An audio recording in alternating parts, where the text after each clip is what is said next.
Marsha. How are you doing today? We're doing fine, Rahasya. Glad to see you. Well, Very good, very really, good.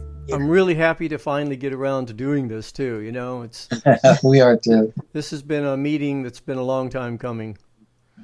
And so, how you both doing today? Good?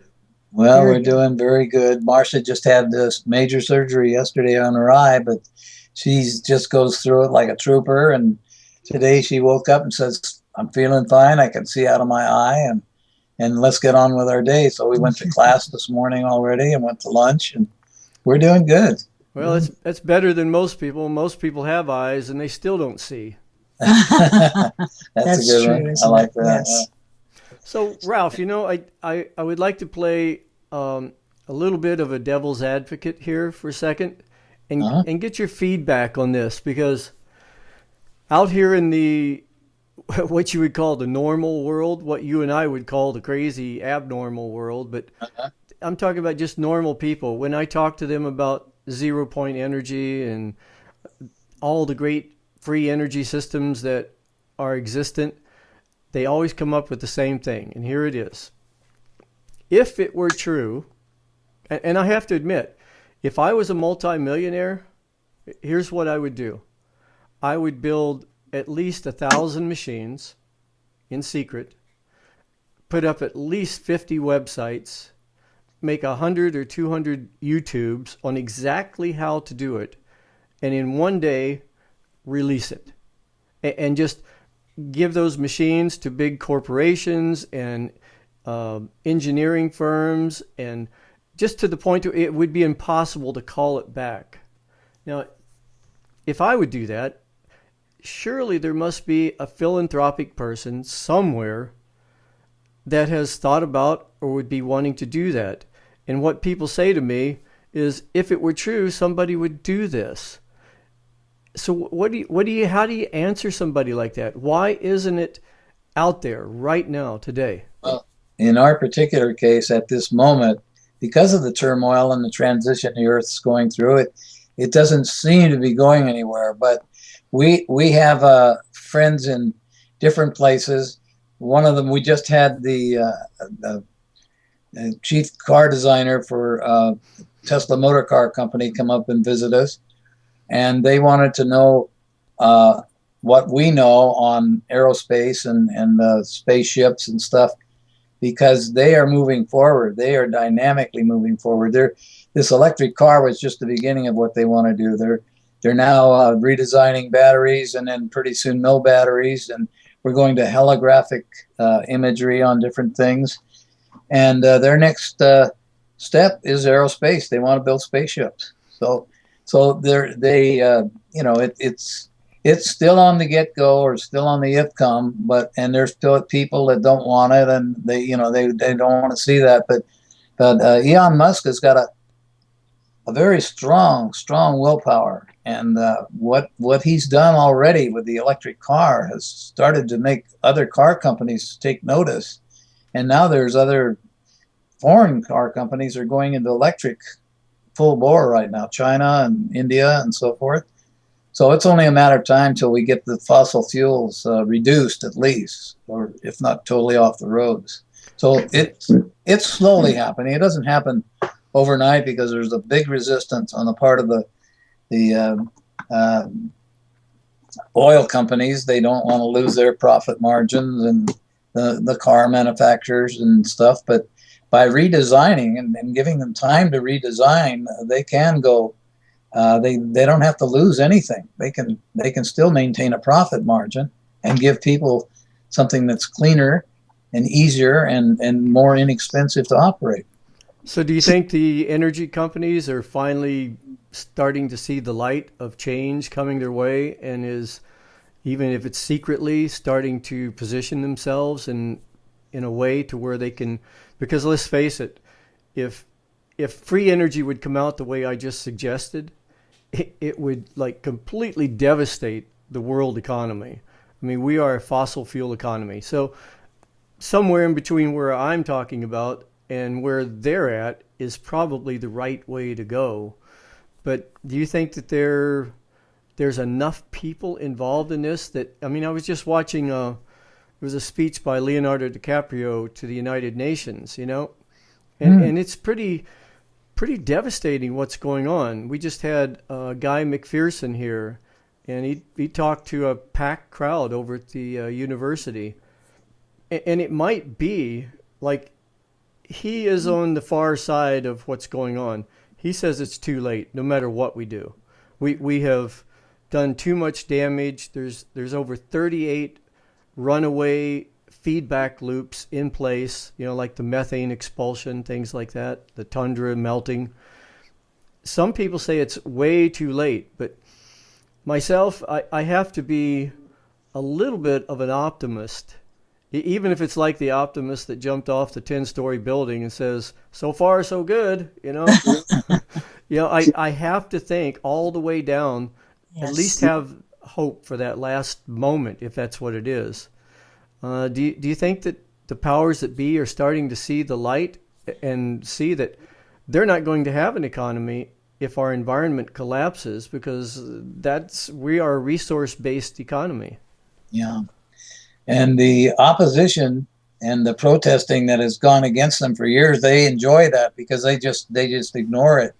But what's happening now, they're beginning to realize that their profit margins, like many companies, are beginning to back off in many, many areas, are dwindling. They're no longer getting the profits and stuff because they, in the case of Monsanto, they're delivering the devices that produce insecticides that are deadly to the soil, deadly to the plant life, and there are other companies springing up now going totally organic with no pesticides, using natural methods. So it's just in a slow transition. It's very, very difficult, and it doesn't have to happen overnight, but it is happening. It's amazing what even the medical profession. We have a doctor friend of ours that just retired from the medical profession because they were still prescribing drugs that were harmful because the side effects were harming people instead of protecting them. And he was kind of expected, if not ordered, from the AMA to proceed with that. And he said, no more, I'm going to holistic healing. So he's now in holistic healing, and he's doing very, very well. And the response from the public is enormous. They don't want any more insecticides or poisons in their food or their environment. So the big boys are going to have to rethink their whole thing because the money is no longer the issue. It's people's health, and that includes them as well, because there's a natural law. What you sow, you also reap. So what they're been giving to the public, they're going to also have to face someday. And so rather than face it, I think they'd rather change. So they're beginning to affect the change. And I feel like you and Lotus Guide are really helping to educate the people. And I think that's what people have to be more aware of the alternative. There are choices. There is a way out. And I think just like this interview and just like what you do on a quarterly basis. All his interviews and all those articles that we read. I think that's so important. So productive to change. Yeah, independent media is getting to be more and more, not important, but like absolutely necessary. I remember when I wrote my book, that To Believe or Not to Believe, and it's about the social and neurological consequences of our crazy belief systems. In the book, I said there's two things that the powers that be weren't counting on. One is the free exchange of information, like this, the internet. They did not have that in their mindset 40, 50, 60 years ago. The other one is women waking up and taking positions of true power where they actually have force, not just a token woman in government or something.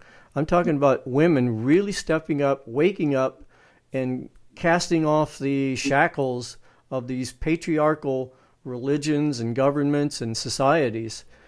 That is going to change everything, because I think men have had their turn, and it hasn't worked out all that great, Well, I think it's more than that. I think it's coming into balance with the male female. I really do see that the women are coming more into control, or not into control, but into powerful, showing that they are powerful and they do have a voice. But I don't think they should take over. I do think that working together, the male female as a balance, that's what was meant to be in the first place, I feel, and that's what is happening. And I think sometimes maybe it's going to look like the woman has to take over in order for the men to come into balance. But I see this more and more. They're having more women conferences. I've been asked to help with a conference, a resort in women's retreat. Yes, in Prescott, Arizona, and that's the group that's doing this is going all over the world. They're in Hawaii and Northern California, Southern California. She's going all over. I've looked on the internet, and you'll see more and more of that happening. However, I really do believe we need to stay in balance. That's where it's at. Yeah, I think balance is a really key word here, and it takes me back. There's a shift that happened in my life over something very simple that we have all done. And it was when I was riding a bike. When I started trying to learn how to ride the bike, it was like all left brain. Okay, I'm starting to fall to the right, so I need to jerk it to the left, It didn't work because I was too left brain. Now, it wouldn't have worked totally to the right brain either, because in the right brain, you think of all the nice things about riding through the park and the wind blowing through your hair. But something happened when it came into balance. Something happened. There was a magic moment when it shifted, and what was once, just a few seconds ago, almost inevitable, which was falling, had all of a sudden become impossible. And I'm riding on the bike, and I felt a shift in my body, and it went from left brain thinking to more of a total body mind action. And I realized, oh my God, I can't fall. There's something in me that has taken over consciously. And I think globally this can happen with male, female, right, left, Republicans, Democrats, whatever. Yeah. But the balance thing is going to be the precursor, the catalyst to a higher consciousness.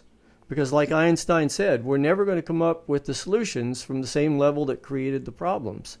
We have to come up with a higher mode of consciousness. Yes. That's so. We believe that totally, don't we? Yes. It's more than a belief. It's almost like we know that has to. That's a knowingness that it has to happen, and we are seeing that more and more. And I know that in some of your articles, you're seeing it more and more too. So, Ralph, Marsha, tell us a little bit about what you think the ascension process is right now.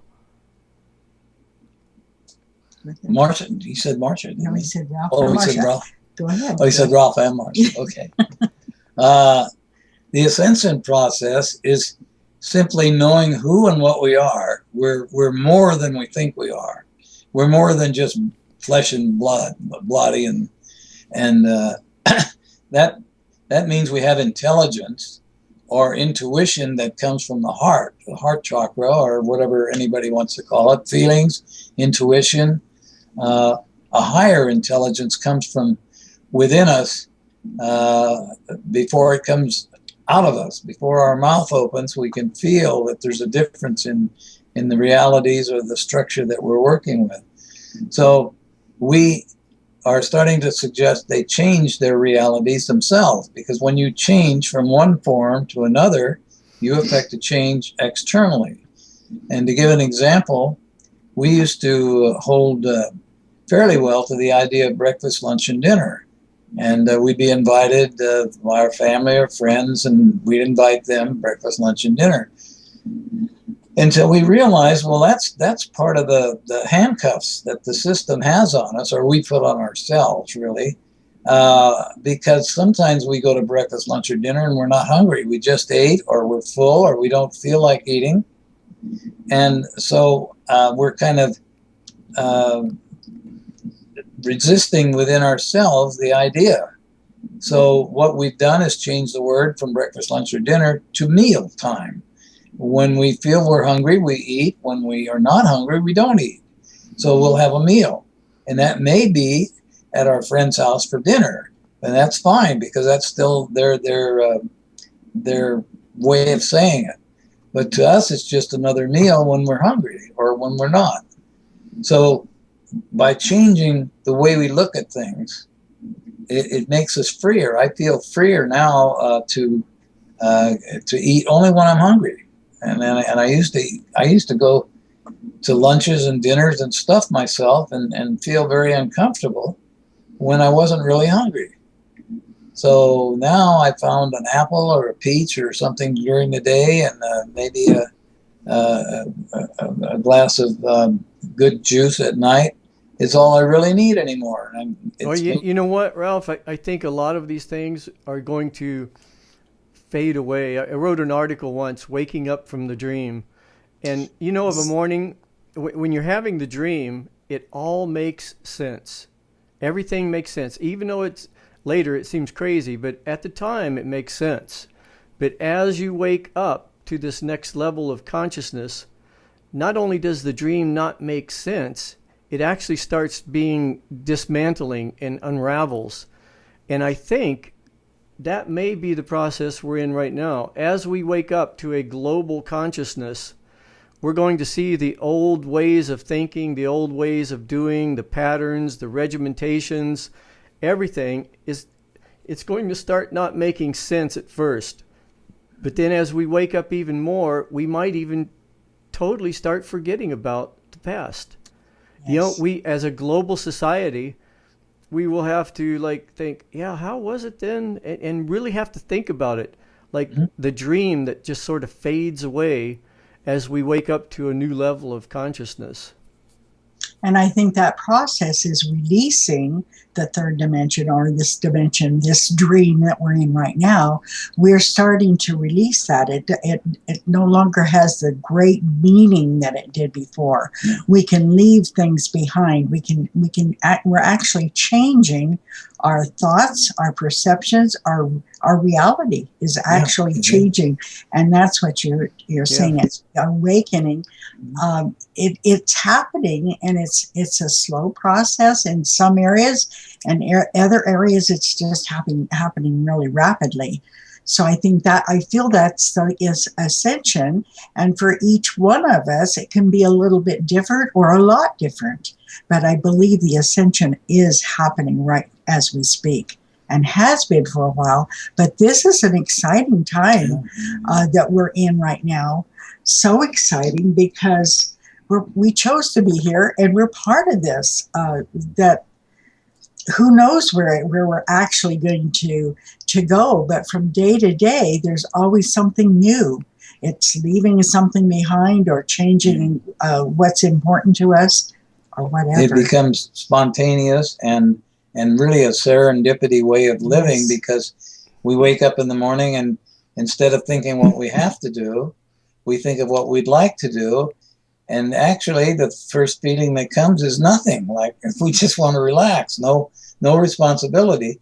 But then responsibility says, "Oh, come on, I got something for you," and it leads us to people, places, and things that we never even dreamed of possible. And it's been very, very fruitful, very, very adventurous to us. And I think you're talking about synchronistic moments. Yes, those moments that happen that are far beyond the coincidental ramifications of it. You know, sometimes I'll be driving along and I'll hear a song, and then I'll be walking through the grocery market and somebody will be talking about that very song, you know? Yeah. And then I have to think, okay, what was that song saying, or what was I thinking at the time? Because I think these are the ways that our higher consciousness, when it comes down and intervenes into these dimensions that we're in, I truly think that this is like a matrix, a holographic kind of projection. And when that consciousness intervenes, it disrupts the software and causes things to ripple that don't make sense, or this is like way too much of a coincidence. And at those times, I think it's our higher consciousness trying to point out something or tell us something or guide us to our next step.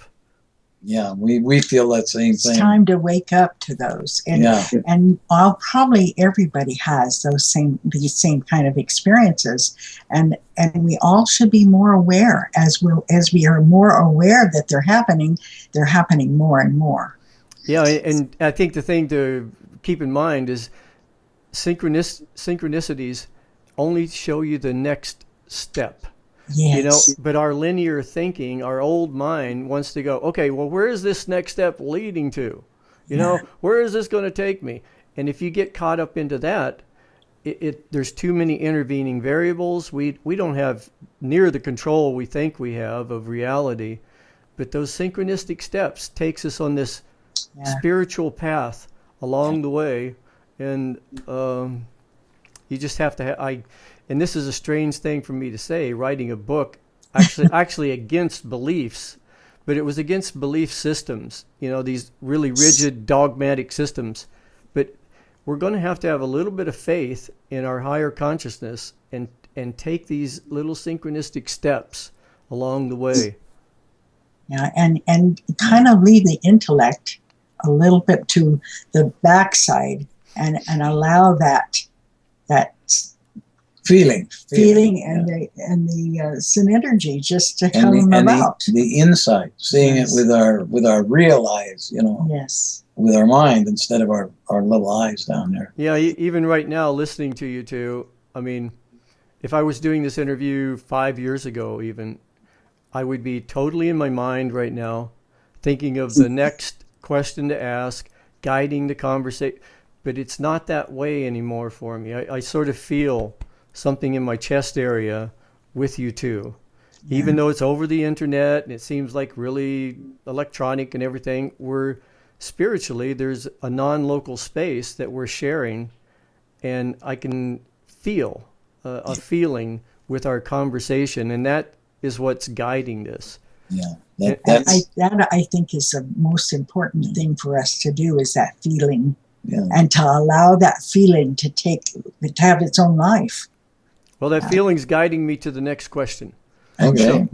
So what is happening today? Are you at liberty to talk about some of the pods and what's going on with Zero Point? We have, in effect, hundreds of pods all over the world. And it wasn't us that created them. They created themselves because of their need to participate in the change and the transition necessary on the planet to bring peace and well-being back to the planet. So, and all of them have been diligently working in different areas of energy devices and consciousness revelations for people to realize who and what they are. They're really a holographic image of who they really are. Who they really are is a spiritual being that's much more in control than we realize. But they think that they're Ralph or Marsha, but Ralph and Marsha have long given up the ghost. We don't identify ourselves as that anymore. We just say, well, today I am what I am. Today I seem to be Ralph. And, it goes on with freedom for ourselves to feel that way. And secondly, people, sometimes they think we're rather odd, but they realize that we're just trying to be free. We're not trying to be, anything but who and what we are.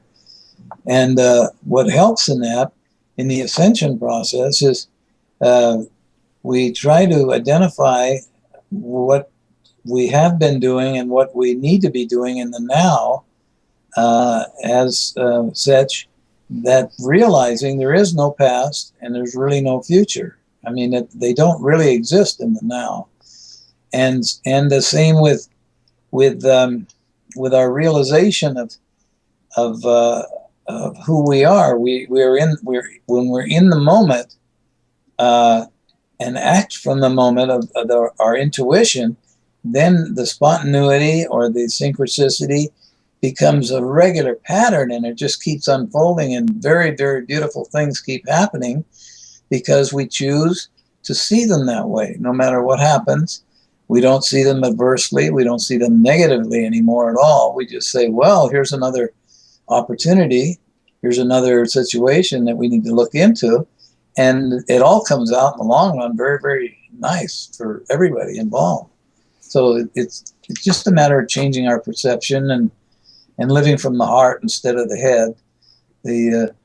The brain has its limits. It's a third dimensional part of the body which controls all the vital parts of the body, and nothing to do with anything beyond the body. Is not interested in that.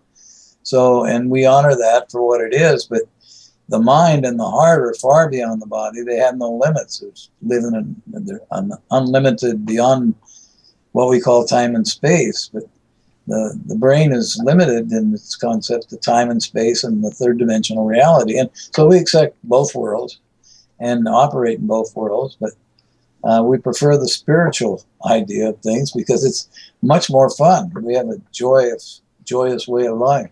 Yep. But he'd like to know a little bit more about what the pods are doing, though. Oh, yeah, I'm sorry. And so it's exciting what's happening with the pods. The also. pods, and we talk to them regularly on Skype and other ways. And we no longer have to use a lot of word power because our phones have been monitored for years, and even our Skype is monitored.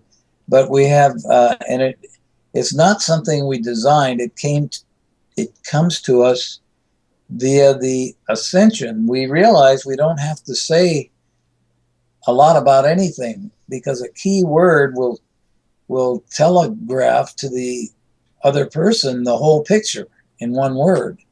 So we talk in just pictures instead of words, and nobody knows what we're talking about. We could be talking about a beautiful garden, but yet we're designing a new type of spaceship with new type of propulsion systems, but they have no way of knowing that because we're not talking in words about it. So, and all the pods now, most of the pods, not all of them, we have some in Morocco. We have one in Morocco that's the QEG project with Hope Girl. They're coming up to par now with their devices. But we have them in Peru, we have them in Australia, we have them in New Zealand, and they're all now got up to the point where they have prototypes ready to introduce. But in the past, when prototypes were introduced, they immediately got shut down or bought out and so forth.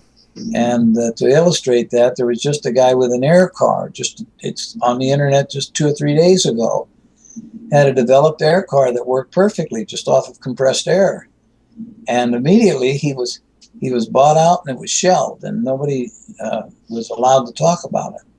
So rather than expose ourselves out there again to that kind of stuff, we decided to wait in the wings because it's a matter of time. The system's already starting to crumble.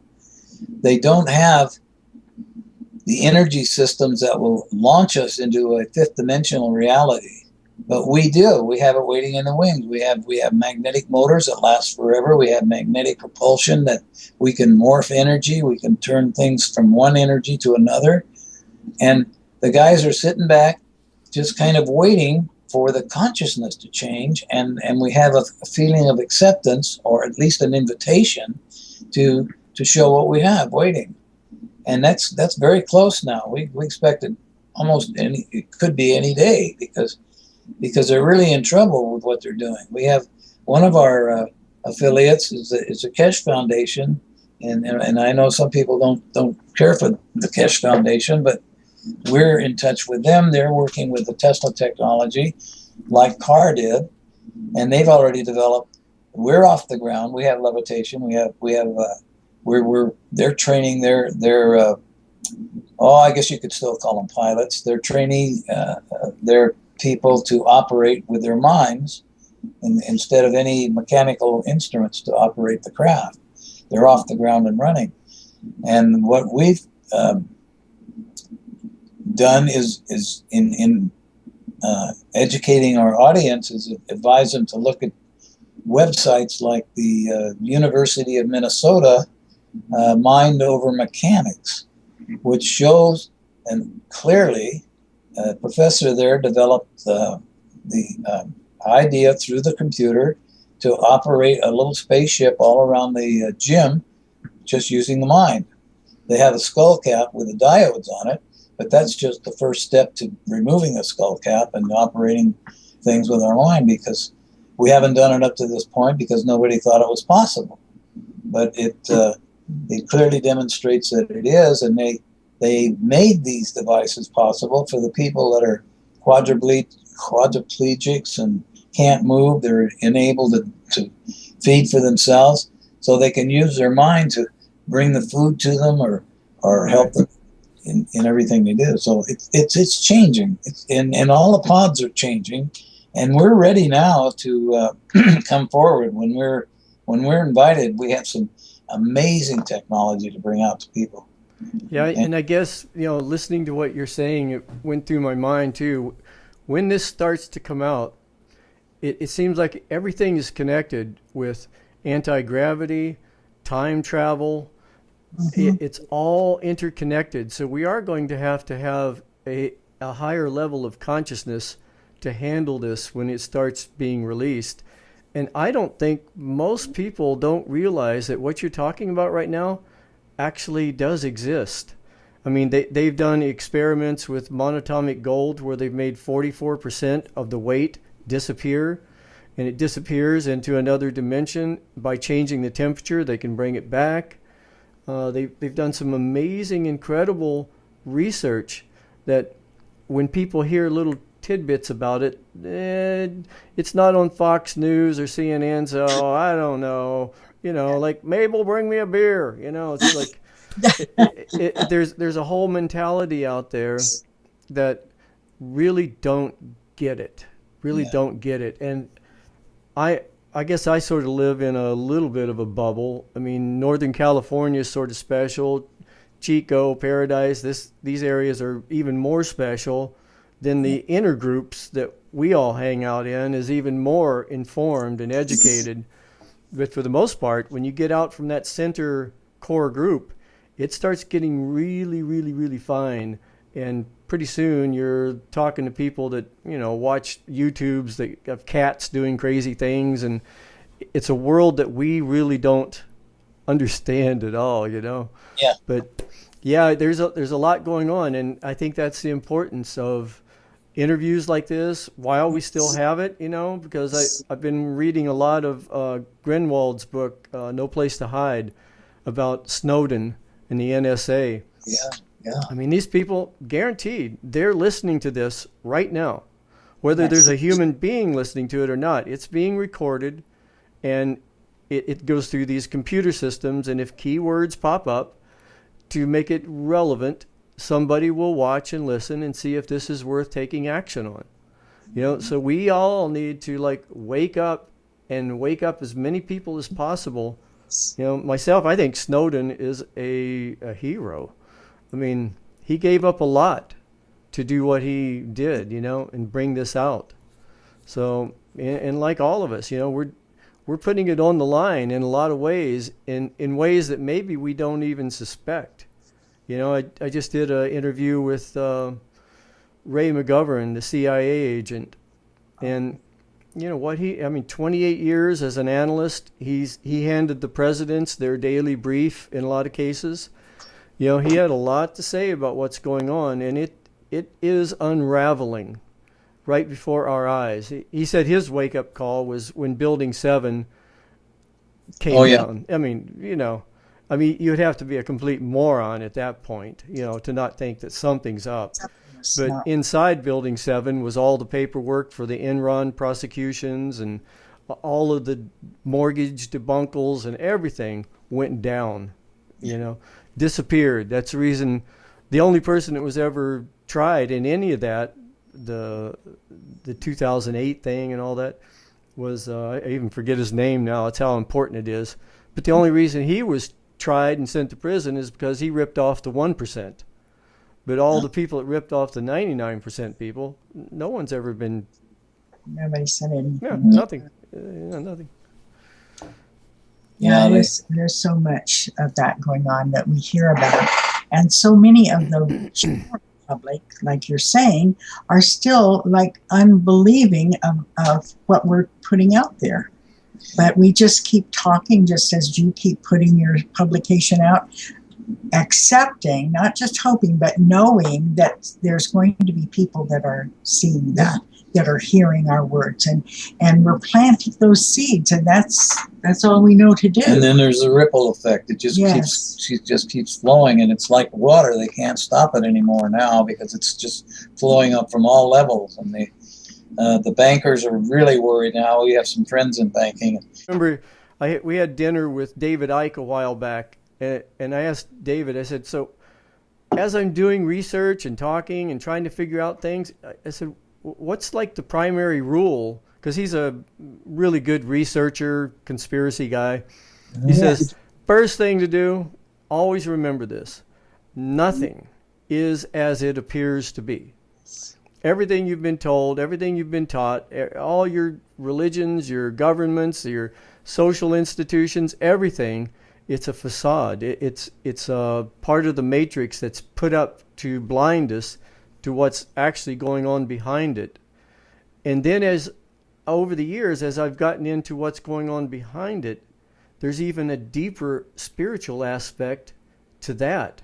There truly is, it seems like there's a spiritual confrontation at a certain level that you have to get through to get to the unified field, the oneness of all life. But boy, to get there, it's a quagmire of mazes.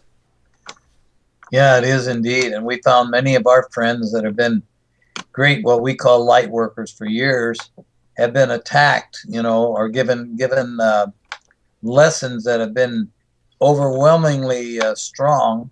They fortunately, most of them have not succumbed, but we've had a few that have been tempted to, and bought out, but it's been very, very strong, very, very intense. And what that does for the light workers and the ones that we know have survived is strengthen them. They get through it and say, well, there's another one, and they wait for the next one because they know all it can do to them is strengthen them. But the temptations have become enormous. I mean, some people have been offered like millions of dollars just to shut up and shut down. And, when they're operating on a shoestring, that makes a big difference. But most 90%, 99, 97, and 98% of the light workers that we know of have never given in. They've stood their ground, and they're standing their ground to this day. They're not going to give in. So it's just where we're at. Yeah, and we all have to do whatever it is we can do. Like with the magazine, we've written about ancient aliens and the extraterrestrial intervention into our society, the chemtrails, the government cover-ups.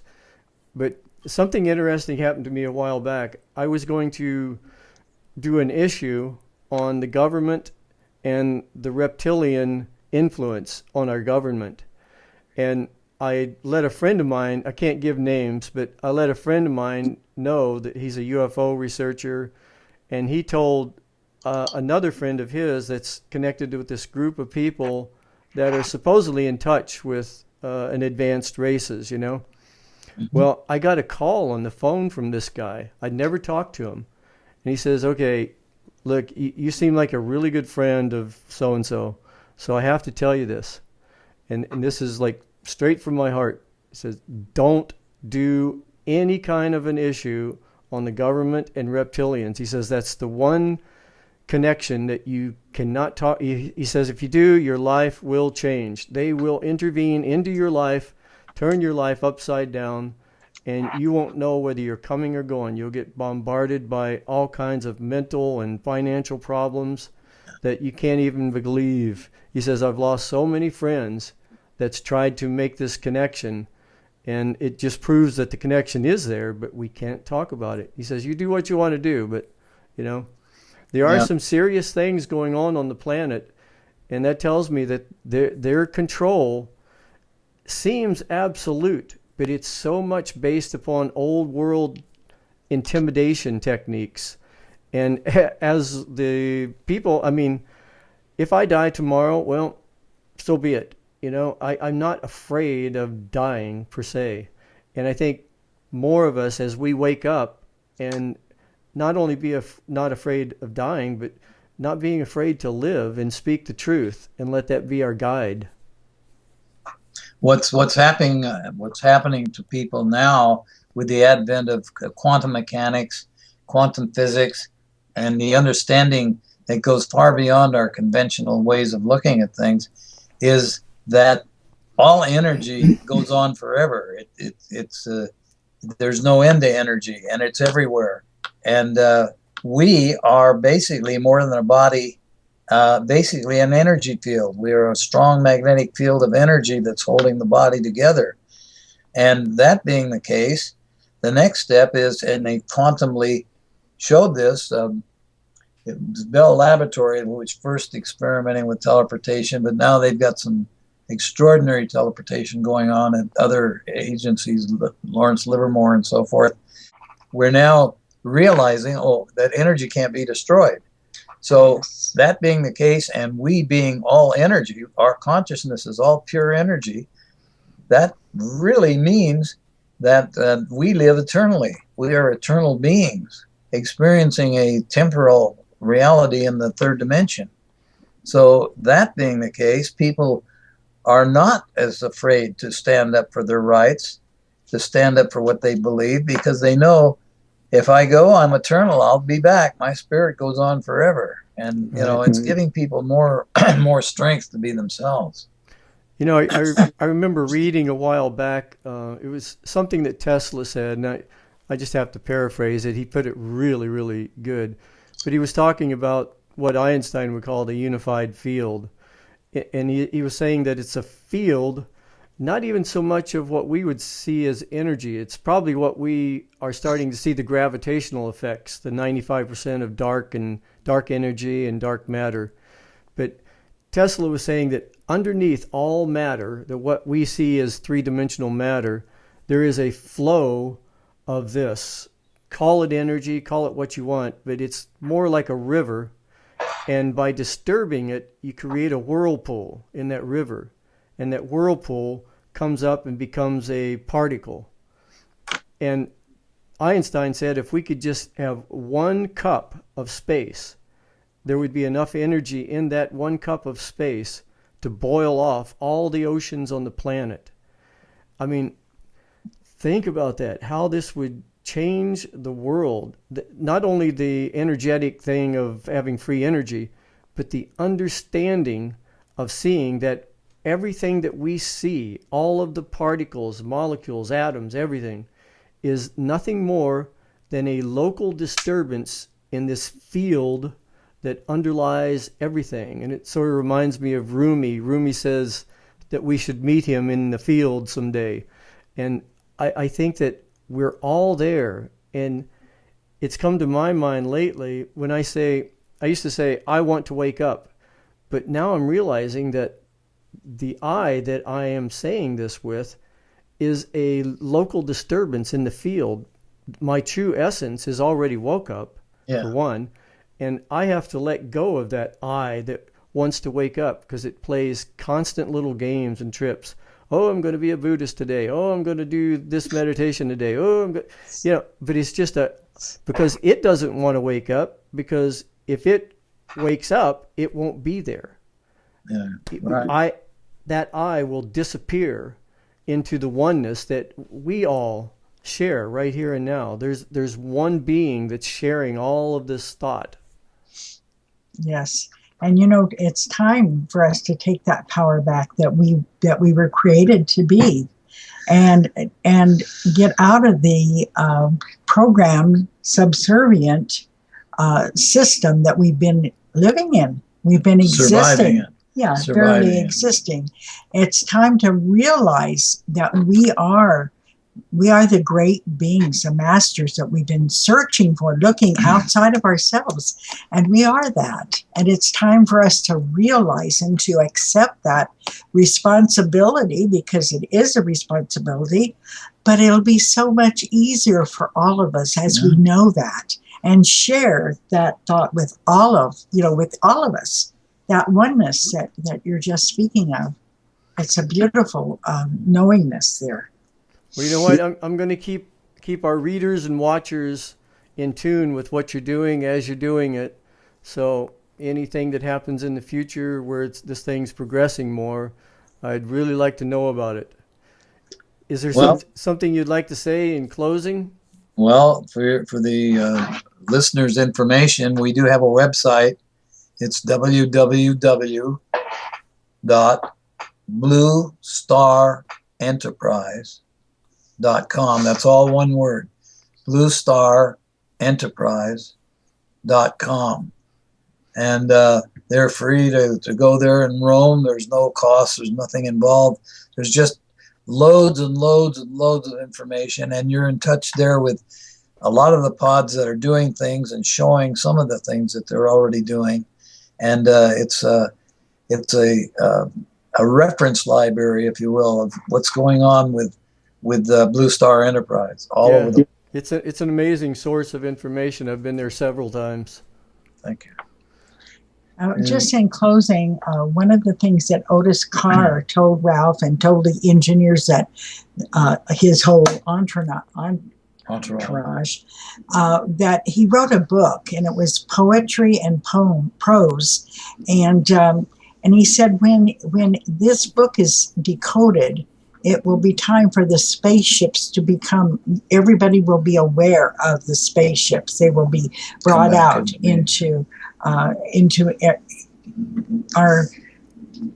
environment, our knowledge. And about 2 years ago, our one of our pods in Australia, he's been working on it for 3 years, but he decoded the entire book called Dimensions of Mystery, and that's on the website. Wow. And that's when Carr went to the patent office with a device, with an actual prototype of a working device of a spaceship.